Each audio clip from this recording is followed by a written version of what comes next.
দেখেন, July August থেকে পরবর্তী সময়ে আওয়ামী লীগের নেতাকর্মীরা খুব একটা কঠিন সময়ের মধ্য দিয়ে যেতে হয়েছে, এমনকি জুলাই আগস্টেও যেতে হয়েছে। কারণ একদিকে স্থিতিশীল অবস্থা হট করেই অস্থিতিশীল হয়ে গেল। আওয়ামী লীগের দলীয় নেতাকর্মী দেখবেন যে আমাদের সহপাঠী বন্ধুরা অনেকেই এই পরিকল্পিত ঘটনাকে বুঝতে না পেরে রাজপথে গেলেন, আন্দোলন সংগ্রাম করলেন। এর মাঝখানে আমরা দেখছি যে চেনা জানা মানুষরা এই মিছিলে চলে যাচ্ছে এবং এক পর্যায়ে এদেরকে ব্যবহার করেই সরকারের বিরুদ্ধে যে অবস্থান নেওয়া হচ্ছে, এটি একটি আমাদের স্বার্থ বিরোধী, আমাদের রাজনৈতিক স্বার্থ, ব্যক্তি স্বার্থ, জাতীয় স্বার্থ, সব স্বার্থ বিরোধী ঘটনা ঘটে যাচ্ছে। তো আমরাও তো কোনোভাবে চাই নাই আপনাদের সাথে, এদেশের জনগণের সাথে আমাদের কোনো মুখোমুখি অবস্থান হোক।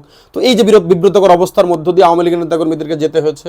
এবং 5 আগস্টের পরবর্তী সময়েও আওয়ামী লীগের তৃণমূল নেতাকর্মীদেরকে যে কারণে বিব্রত অবস্থার মধ্য দিয়ে কিংবা যেই মানসিক অবস্থার মধ্যে দিয়ে যেতে হচ্ছে, সেটি এতটাই ভয়ঙ্কর যে যে ধরেন মানে বেনিফিশিয়ারি বলতে একটা পলিটিক্যাল পার্টিতে কিন্তু খুব কম মানুষই থাকে। তো দীর্ঘদিন আওয়ামী লীগ ক্ষমতায়, এখানে যে কেউ বেনিফিশিয়ারি ছিল না এটি তো সত্য নয়, বেনিফিশিয়ারি ছিল।